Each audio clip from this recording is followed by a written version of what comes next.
Bonjour tout le monde, je m'appelle Guillaume Paradis et puis je suis le propriétaire de la mine de ketchup.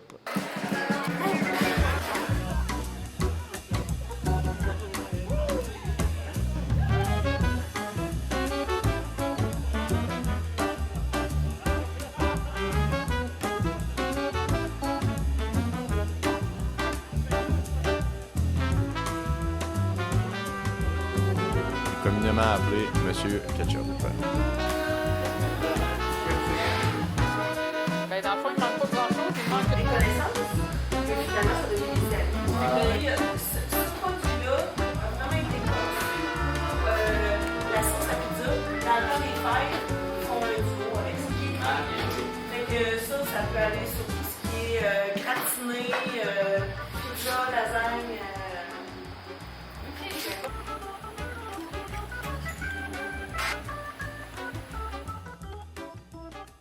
Dans le fond, la mine de ketchup, ça remonte à une vieille légende dans le temps de mon grand-père. C'est qu'à l'époque, il faisait des briques. Puis avec ces briques-là, les gens sortaient tachés, puis ils se faisaient dire vous autres avec votre mine de ketchup, mais c'était pour ridiculiser et taquiner les gens du village. Donc, on est reparti sur la vieille légende pour maintenant avoir une usine de transformation alimentaire qui, à ce jour aujourd'hui, produit des ketchup qui va directement en lien avec la légende du temps de mon grand-père. Fait qu'il y avait une vraie mine avec de la brique. Tu veux-tu qu'on la regarde, la brique, ensemble? Allons-y. Dans le fond, à l'époque, dans le temps de mon grand-père, il y avait une mine de briques, les briques métisses. Puis on disait à l'époque que c'est à ce moment-là que la légende est née, c'est que les gens sortaient tachés de rouge en sortant de la mine, puis ils se faisaient dire vous à Padoue avec votre mine de ketchup. Fait que c'était pour taquiner les gens et puis ridiculiser un peu le village. Même aujourd'hui, dans le fond, à partir de cette vieille légende, on produit maintenant des ketchup, puis on a notre propre usine de transformation alimentaire directement au village, au centre de Padoue. Boum! Fait que, mettons, le village, parce que, écoute, Padoue, c'est grand comme ma main. Ouais, c'est un petit village. Dans le fond, il y a 4 rues, il y a, à Port-les-Rangs. Au village, on a 4 rues, puis il y a 250 personnes. Puis, si on remonte un peu dans le temps, là, il y a déjà eu dans les 800 personnes, un peu plus dans les années 50. Ensuite, il y a eu le feu. Quelques maisons ont brûlé au village en 50. Puis, on reconstruit la rue. Les gens se sont réinstallés. Mais il y a beaucoup d'enfants, de familles avec un grand nombre d'enfants qui sont déménagés en ville à ce moment-là. Et puis, le village est descendu tranquillement en population. Mais aujourd'hui, on est 250. 250. Puis ils disent quoi le monde de Padoue c'est quoi, comment ça se passe? Tu dis au monde, je pars du ketchup, comment ça marche? Parce que ton père est quand même connu. Ouais, ben mon père, c'est ça, une entreprise au village qui est une compagnie de construction. Puis c'est sûr, au niveau de l'entrepreneuriat, tu sais, on était connu en région, la légende était connue, mais je pense que les gens sont surtout fiers qu'on redonne les notes de noblesse à la municipalité. Puis c'est pas parce qu'on est loin en région qu'il y a nécessairement des mauvaises choses ou qui se font, il y a des belles choses. Donc c'était un peu de rendre la légende vivante après toutes ces années à s'en faire parler, que ce soit moi, mon père ou mon grand-père ou toutes les autres générations qui s'en sont faites parler. C'était redonner les notes de noblesse au village. Puis toute l'histoire aussi qui s'apparente à ça depuis les années 60. Puis, mais mettons, là, les gens te connaissent à Padoue, là. OK. OK? Quand tu dis je veux me partir dans le ketchup, c'est quoi la patente? C'est quoi le bas? Le premier mot qui me vient sans hésiter, c'est audace, audacieux. On me l'a dit souvent, t'es. Puis même, je le mettrai en parenthèse, mais un peu fou de partir du ketchup dans un village de 4 rues. C'est sûr, le mot audace, je te dirais, c'est le mot-clé du projet.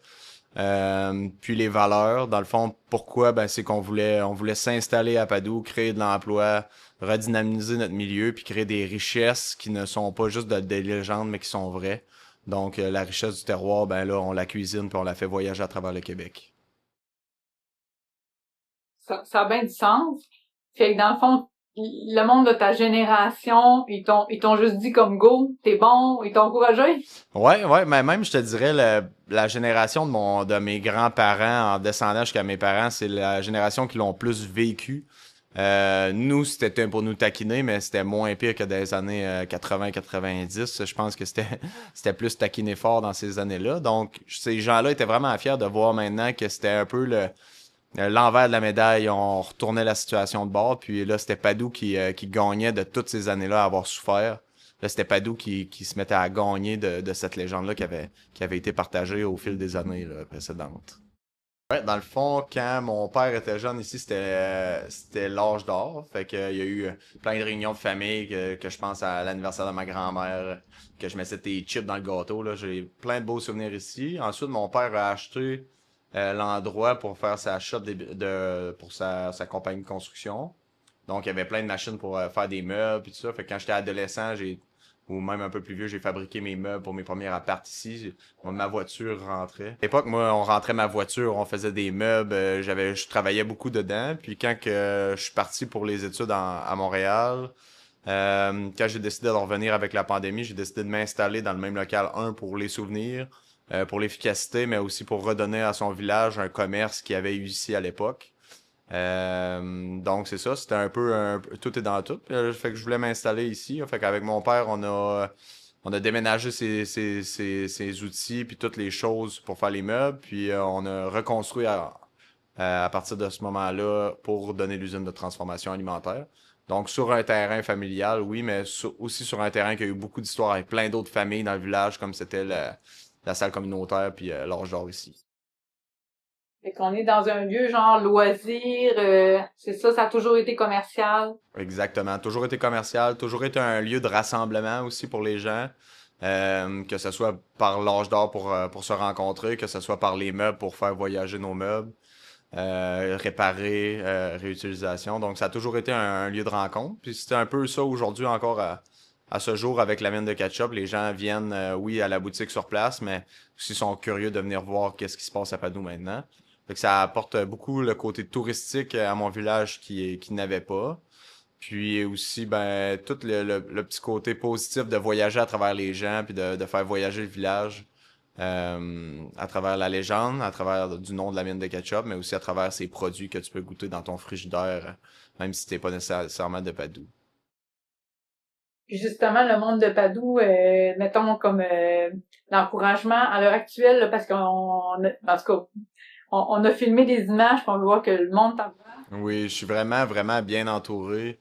J'ai une quinzaine de bénévoles, j'ai des gens en or qui sont là depuis le début, des gens qui s'ajoutent encore à ce jour. Donc l'équipe est très dynamique. Quand je pense à Marcel, une bénévole qui est là depuis le début, qui vient 2 fois semaine, elle ne manque aucune semaine. Donc je suis très bien entouré. Puis aussi on profite que la légende a profité à plus d'une génération. Elle s'en est fait parler, en a parlé.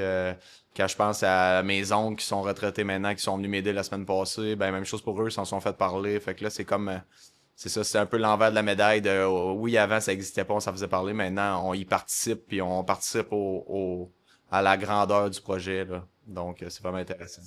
Et dans le fond, la beauté de la chose, c'est vu que Padoue c'est tout petit, tout le monde se connaît. Ouais. Exact. C'est un peu. Ça me fait penser quand tu parles de ça, à la vieille. Ça me fait penser, tout ce que tu dis là, ça me fait penser à l'expression qu'on dit souvent, ça prend un village pour élever un enfant. Ben, c'est un peu, voyons la mine comme l'enfant de tous les villageois, toutes les personnes du village. Donc, c'est tous ensemble qu'on va faire grandir ce beau grand enfant-là qui va apporter beaucoup au village aussi par la suite, là. C'est tous ensemble qu'on réussit à apporter. Donc, il y a beaucoup le côté communautaire, le côté local à mon projet, qui est des gens d'ici qui ont grandi dans cette légende-là, puis qui leur font revivre maintenant à travers des vrais produits qu'ils ont dans le réfrigérateur. Il y a un buzz, hein? Comment tu vis ça, le buzz du ketchup? On me surnomme beaucoup le Fred Pellerin de mon village, tout ça de façon, tu sais, côté légende, côté village, redonner les lettres de noblesse à son endroit. Puis je t'avoue, c'est le plus beau compliment qu'on m'a fait depuis que j'ai lancé l'entreprise, parce que c'est le côté aspect. Pourquoi je me suis installé dans mon village? Ben, c'est parce que premièrement, j'y crois. Deuxièmement, parce que j'ai envie qu'on réalise à travers le Québec que c'est vrai qu'il se passe des belles choses dans les grands centres, mais il s'en passe aussi dans des petits centres. C'est juste qu'on y a moins accès. Des fois, c'est plus difficile de se faire connaître. Mais un coup qu'on passe cette étape-là, on peut voir qu'il se passe des belles choses. Fait que le côté touristique, de venir voir au village comment c'est la dynamique, c'est vraiment intéressant. Puis ça ajoute beaucoup à ma communauté. Donc, tu sais, quand t'achètes une bouteille de ketchup, ben ton argent est investi dans un village où un jeune dans la trentaine fait du ketchup entre quatre rues sans prétention. Fait que des fois aussi, les valeurs derrière ton projet reflètent les valeurs de ton village ou de ta population.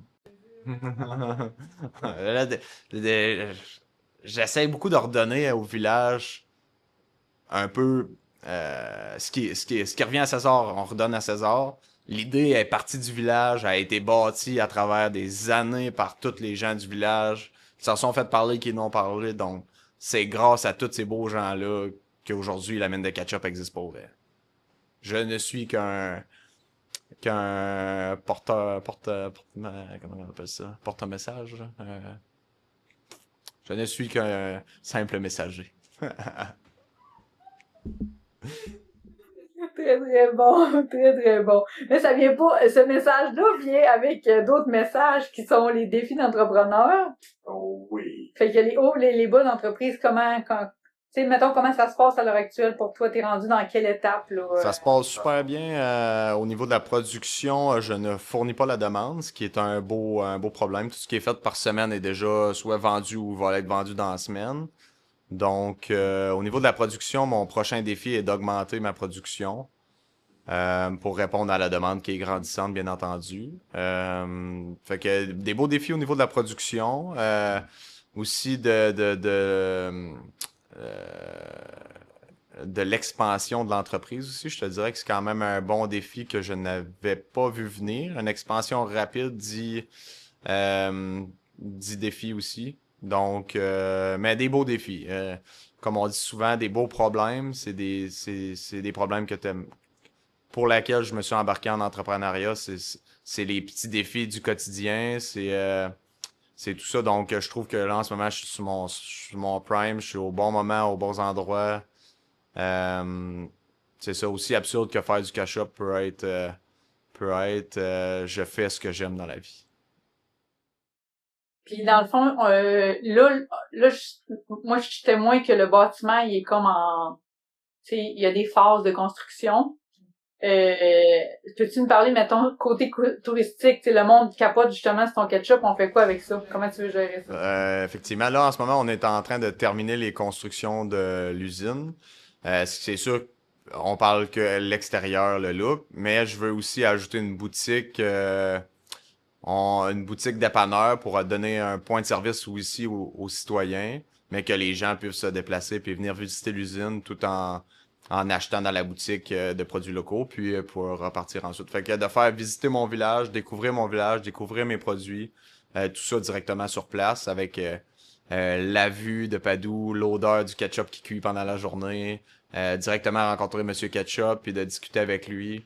Le côté authentique et accessible que rare les usines de ketchup ont, ma vision était de donner accès à tout le monde pour voir les dessous du ketchup.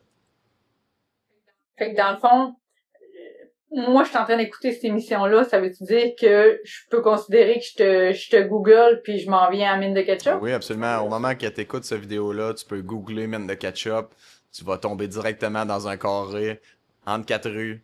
Tu te rends directement sur place, puis la boutique est là, est ouverte. Tu peux acheter, parler avec Monsieur Ketchup, rencontrer, voir Denise puis Marcel brasser les sauces. Le côté vraiment ouvert et accessible, authentique. Tu as accès au dessous du ketchup, même un mardi après-midi sans rendez-vous. Fait qu'on peut venir acheter, on voit derrière toi, là. Oui. Tu vas juste me tasser même un peu. On voit le ketchup, dans le fond, ton propre ketchup que tu fais ici à Padoue. Oui, absolument. Derrière toi. Fait qu'on l'achète, oui. Dans le fond, vous pouvez retrouver les ketchup dans plusieurs points de vente. www.mindeketchup.ca. Les points de vente sont là, mais l'idéal, si vous êtes dans le coin, c'est directement venir à l'usine. Il y a la boutique, vous avez le choix de tous les produits. Parler avec Monsieur Ketchup, découvrir l'histoire, de voir une brique du temps de la mine de briques, de participer, mais surtout de sentir la bonne odeur de ketchup. Comme en ce moment, le ketchup qui cuit en ce moment. Pendant que je vous parle, j'ai la belle odeur, on est bien. Donc, je vous invite à venir à la mine de ketchup en tout temps, du lundi au vendredi, 8h à 5h. Et sinon, tu as des points de vente aussi, distribution sur ton site internet, c'est ça? En plein ça. Vous pourrez retrouver tous les points de vente sur minedeketchup.ca, section points de vente. c'est également une boutique en ligne, donc vous pouvez commander à distance. Si, par exemple, vous habitez dans la région de Montréal, vous aimeriez commander directement dans les bouteilles, je vous prépare la boîte, j'envoie ça. Et c'est livré dans la même semaine directement chez vous. Puis là, on a-tu une primeur sur... là, ben, nomme-moi tes ketchup, de quelle sorte? Vas-y, tu peux me prendre des sauces, puis tout, là, on va regarder ça ensemble. Vas-y. On va prendre notre temps, on est là. Présente-nous ça. C'est pas grave. On le nommera, on va faire avec qu'est-ce qu'on a. Donc, ketchup, j'ai le ketchup régulier. Dans le fond, mon ketchup, c'est avec du vinaigre de cidre de pomme, des tomates mûres, puis une plante qui pousse en Gaspésie pour l'épice. Donc, le côté local, c'est très différent de à quoi qu'on connaît. Beaucoup sur le sucre de la tomate et le côté frais. Ensuite, mon petit préféré, le ketchup au rhum. Donc, c'est un ketchup fumé au rhum nordique. Le rhum nordique, c'est de la distillerie Métis à Montjoly. Des super bons gars. Une place à aller visiter, effectivement. Là, c'est vraiment incroyable. Donc, je prends le rhum de la gang de la distillerie Métis. Puis, je fais fumer des oignons. Fait que je fais un ketchup qui est à mi-chemin entre la sauce barbecue et le ketchup. C'est sucré, fumé, vinaigré avec le petit goût d'alcool à la fin. Excellente sauce cocktail, by the way, mais c'est du pur hasard. C'est sauce cocktail, ketchup, cuisine. Et puis ensuite, j'ai la sauce piquante au rhum. La sauce piquante au rhum, c'est comme pour remplacer ton petit tabasco, mais le côté sucré du rhum vient vraiment changer le côté sucré du rhum vient vraiment changer l'aspect de la sauce piquante. Ensuite, sauce à pizza. Sauce à pizza, c'est basilic frais, origan frais, tomate vraiment mûre, c'est un petit côté qui rappelle le jardin cuisine maison. Un côté basilic frais, origan frais. On est dans l'italien. Ensuite, sauce à spag végé avec les champignons sauvages de la Gaspésie. Donc, c'est vraiment une sauce végé. C'est les champignons qui font la texture et puis les protéines. Et puis, les salsas. Les salsas, j'ai 4 forces différentes. C'est une salsa à base de les herbes salées du bas du fleuve. Puis, j'ai la douce, la moyenne, la épicée puis la très épicée dans les forces de cette salsa. Fait que là, on parle de combien de produits au total à l'heure actuelle? 2, 3, 4, 5, 6, 7, 8 produits. 8 produits. Puis, est-ce que t'as des, mettons, vision, développement et tout, est-ce que t'as plus de produits? On s'en va où avec ça, mettons? C'est sûr que là, en ce moment, dans les cartons qui sont en train de se développer, il y a une sauce barbecue qui va s'en venir dans le futur. Mais on est pas mal autour de la gamme de produits, ketchup, sauce barbecue, salsa. En gros, je transforme la tomate, fait que je veux rester autour de la tomate. Et puis, la petite nouveauté qui arrivera pour 2026, ça sera la sauce barbecue. Ça, c'est notre scoop. Ah oui, let's go. Fait qu'il faut suivre, dans le fond, comment L'idéal, c'est sur Facebook, Instagram, toutes les grandes plateformes, TikTok, le site web aussi, c'est un bel endroit. Et puis dans tous les beaux médias aussi locaux qui prennent le temps de venir voir des jeunes entrepreneurs comme moi directement à la source. Merci beaucoup. Et puis c'est un grand plaisir de pouvoir partager ma passion avec vous, qui est le ketchup. on te souhaite quoi, Guillaume? Qu'est-ce qu'on te souhaite à Mine de Ketchup? On souhaite la mine de ketchup en 2026 l'augmentation de sa production de façon drastique. Merci à tous ceux qui ont essayé le ketchup, à ceux qui l'ont adopté et à ceux qui me permettent de vivre mon rêve en achetant et en partageant ce beau ketchup, ce beau petit village de Padoue.